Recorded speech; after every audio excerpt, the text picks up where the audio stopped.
The leftist media is in crisis, and now even their base is turning away from them.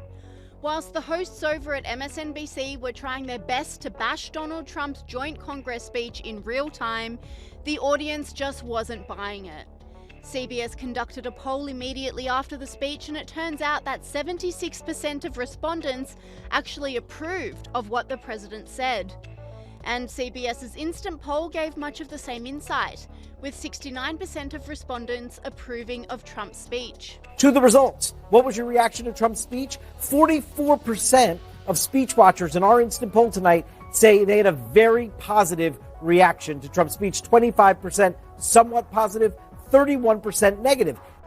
In addition to overall approval by the public, an overwhelming majority of respondents said the speech made them feel hopeful, and a large majority said Donald Trump appeared presidential throughout.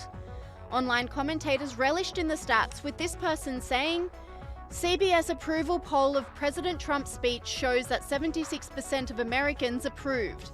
Democrats sat through the whole thing smug as can be, whilst dishonouring the heroic people Trump highlighted and protesting the speech.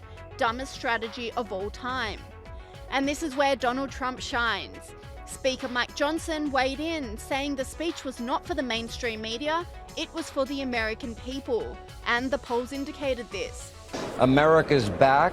America's golden age is here. The American dream is unstoppable.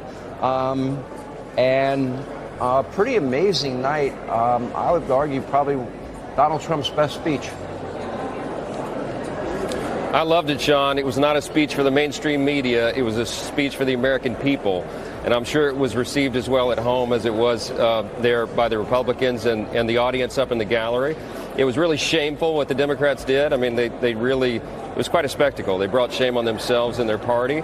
But the American people are following what the president is delivering, and they are appreciating it, and we certainly did tonight in the chamber. The poll result comes after MSNBC's Rachel Maddow tried her best to turn the tide away from Trump with this disgusting response to him honouring a teenage cancer patient. For the record, and this is disgusting, the president made a spectacle out of praising a young man who thus far survived pediatric cancer, as if the president had something to do with that. This was in the midst of him praising Doge. The Doge cuts, among other things, have cut off funding for ongoing research into pediatric cancer.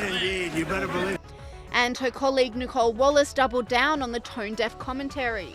But I think this was a lesson in finding one thing that you let yourself feel. And I let myself feel joy about DJ. And I hope he's alive for another, 95 years, right? And I hope he lives and the life he wants to live. He wants to be a cop. He knows what he wants to do. And maybe when you have childhood cancer, that crystallizes for you. And I hope he has a long life as a law enforcement officer. But I hope he never has to defend the United States Capitol against Donald Trump's supporters. And if he does, I hope he isn't one of the 6 who loses his life to suicide.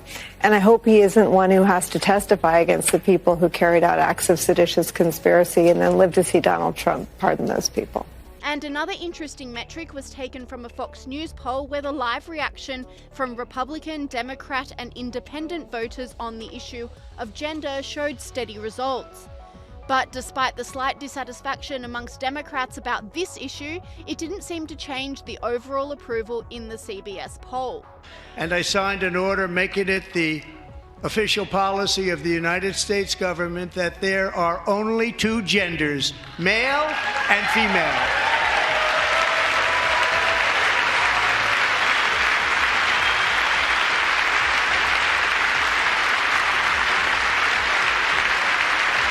The major takeaway from the CBS poll is how disconnected the Democrats seem from their base.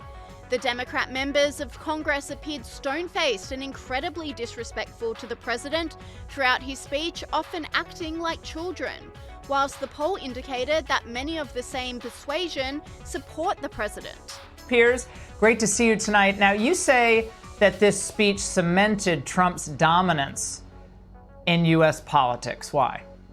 Well, Laura, thanks for having me. Lovely to see you.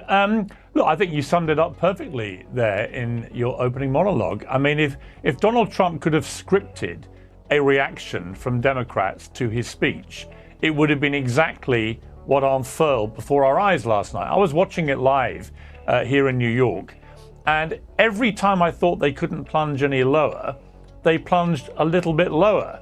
And if you can't bring yourself to get up onto your feet and applaud a 13-year-old boy who's had, I think, over a dozen brain cancer surgeries, who's come through, who's survived, and who has a dream, and that dream was to be a Secret Service agent, and the President of the United States, in front of the world, gives him that moment and makes him an honorary member of the Secret Service.